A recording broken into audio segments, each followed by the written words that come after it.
Bonjour et bienvenue dans ce tuto qui va vous permettre de voir comment vous inscrire sur le portail des associations pour pouvoir mettre à jour les informations de votre structure ou pour pouvoir nous la soumettre si toutefois celle-ci est absente du portail. Vous pourrez également, une fois inscrit, publier gratuitement votre actualité et les événements que vous proposez dans le cadre de votre association. Donc si votre association est absente du portail, c'est soit parce que généralement elle a été créée il y a déjà un moment, et dans ces cas-là c'est une bonne idée de nous la soumettre, c'est ce que nous allons voir pour qu'on puisse l'ajouter au portail, soit au contraire elle a été créée tout récemment, et dans ce cas-là vous pouvez attendre une trentaine de jours puisque chaque mois nous ajoutons les nouvelles associations créées sur le département. Donc lorsque vous êtes sur la page d'accueil du portail, vous avez ici un champ de recherche, vous allez vous en servir pour rechercher la présence de votre association. Alors je vais prendre en exemple le Judo Club de Poya. Alors je ne suis pas obligé de taper Judo Club de Poya, je vais taper uniquement les mots significatifs du nom de l'association pour avoir plus de chances de la trouver. Je lance la recherche.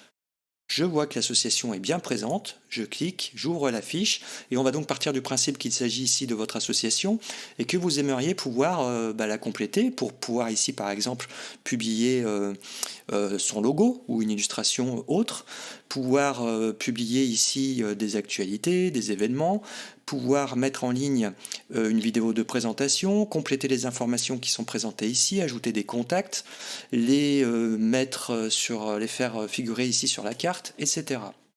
Donc, lorsque vous êtes sur votre fiche, vous allez cliquer en haut à droite sur Modifier la fiche. Vous arrivez sur un formulaire pré-rempli avec des champs grisés que vous ne pouvez pas modifier, mais que vous pourrez toutefois modifier lorsque vous aurez la main sur votre fiche, lorsque nous aurons validé votre demande d'inscription.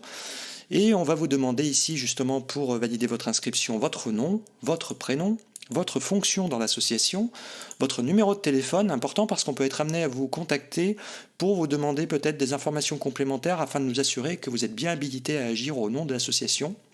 Votre adresse mail, que vous serez amené ici à confirmer une seconde fois. Alors l'adresse mail aussi est importante puisqu'elle va constituer votre identifiant de connexion et c'est elle qui va recevoir les instructions de connexion pour créer un nouveau mot de passe, etc. ou récupérer un mot de passe oublié.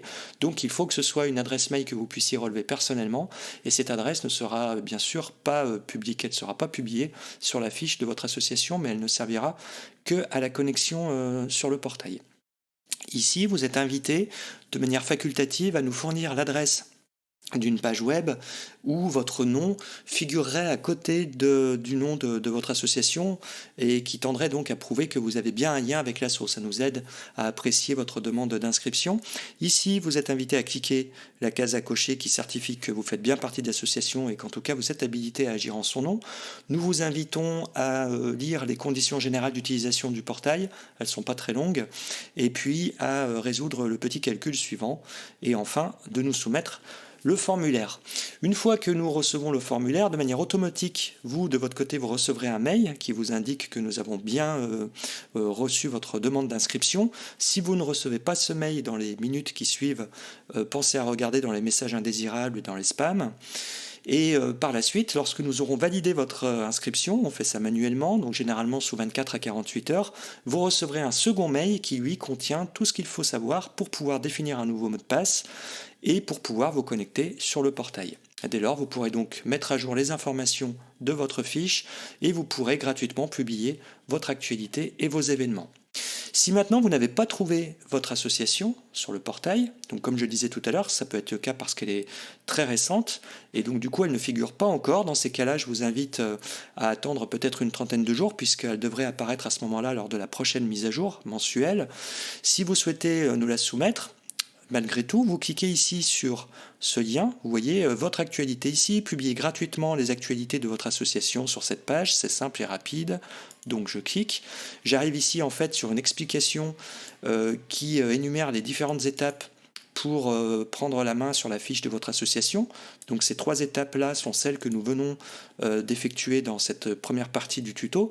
Mais là, on va partir du principe que du coup, vous n'avez pas trouvé votre association. Donc nous sommes dans ce cas de figure et nous allons donc cliquer sur ce lien qui nous renvoie vers le formulaire de tout à l'heure, mais cette fois-ci, il va falloir le compléter entièrement. Donc vous allez indiquer le nom de l'association que vous souhaitez ajouter, son sigle, s'il existe, son numéro RNA. Alors le numéro RNA, c'est le seul numéro qui nous permet d'identifier de manière sûre une association.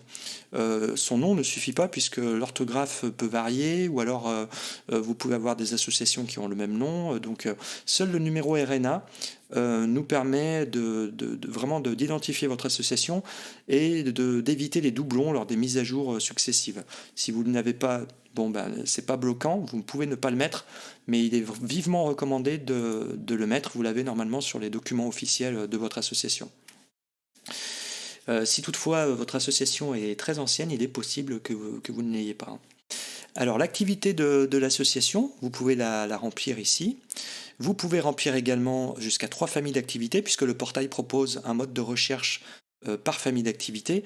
Il faut savoir que toutes les informations que vous saisissez ici, vous pourrez les modifier par la suite lorsque vous aurez la main sur la fiche de votre association. Vous allez pouvoir ici indiquer l'adresse du siège social qui va constituer donc le premier contact et qui figurera lui sur la fiche. Donc tout ce que vous saisissez ici est public. Alors le nom, le prénom, ça c'est dans le cas où l'adresse se situe chez quelqu'un. Vous savez, on a une adresse dans ce cas du type chez madame, chez monsieur, etc. Sinon, vous laissez ces champs vides et vous remplissez uniquement donc l'adresse, le code postal, la commune, le CEDEX, etc. Si le siège social se trouve à l'AGLCA à Bourg-en-Bresse, vous avez juste à cliquer sur ce lien. Et comme ça, l'adresse se remplit automatiquement et vous gagnez du temps. Si ce n'est pas le cas, vous remplissez donc manuellement l'adresse et vous êtes invité ici à cliquer sur ce lien pour la géolocaliser. Ça permettra d'afficher sur votre fiche une carte interactive qui présente l'emplacement du siège social de votre association. Donc pour géolocaliser l'adresse, vous avez juste à cliquer sur ce lien et vous avez une carte qui va apparaître à l'emplacement de l'adresse que vous avez saisie. Si toutefois l'adresse n'a pas été trouvée, ça peut arriver, ou si l'emplacement n'est pas très précis, vous pouvez déplacer la carte pour faire apparaître l'adresse précisément sous la croix, là, donc sous le centre de la carte. Et vous voyez qu'à chaque fois que je déplace la carte, la latitude et la longitude se mettent à jour. Je fais OK. Et j'ai donc bien les informations de géolocalisation qui se sont mises à jour ici dans le formulaire. Vous pouvez renseigner un numéro de téléphone qui sera divulgué, il est présent, donc il sera présenté sur la fiche de votre association, ce sera le numéro de téléphone du siège pour vous contacter, et vous pouvez également faire figurer une adresse mail qui elle aussi sera divulguée. Enfin, on va vous demander les mêmes informations que ce qu'on a vu tout à l'heure dans la première partie du tuto, c'est-à-dire qu'on a besoin de savoir qui vous êtes pour pouvoir apprécier cette demande d'inscription sur le portail. Donc on vous demande votre nom, prénom, votre fonction dans l'association, votre numéro de téléphone. On pourra éventuellement être amené à vous contacter, votre adresse mail qui va donc, comme je le disais tout à l'heure, constituer votre identifiant de connexion et qui va recevoir les informations de connexion. Donc il faut veiller à bien mettre une adresse mail que vous pouvez personnellement relever. Et puis ici, l'adresse d'un site web où votre nom est mentionné en rapport avec l'association. Ça peut nous permettre d'apprécier votre demande d'inscription. Ici, vous êtes amené à cocher la case qui certifie que vous faites bien partie de l'asso et que vous êtes habilité à agir en son nom. On vous invite là encore à lire les conditions générales, à résoudre le petit calcul suivant et à enregistrer. Et donc, comme tout à l'heure, vous recevrez un mail qui valide le fait que nous avons bien reçu votre demande d'inscription, puis un second mail qui contiendra, lui, les informations pour vous permettre de définir un mot de passe et de vous connecter si votre demande d'inscription est validée. Voilà, j'espère que ce petit tuto vous aura montré comment vous pouvez très simplement vous inscrire sur le portail et je vous dis donc à très bientôt sur le portail des associations.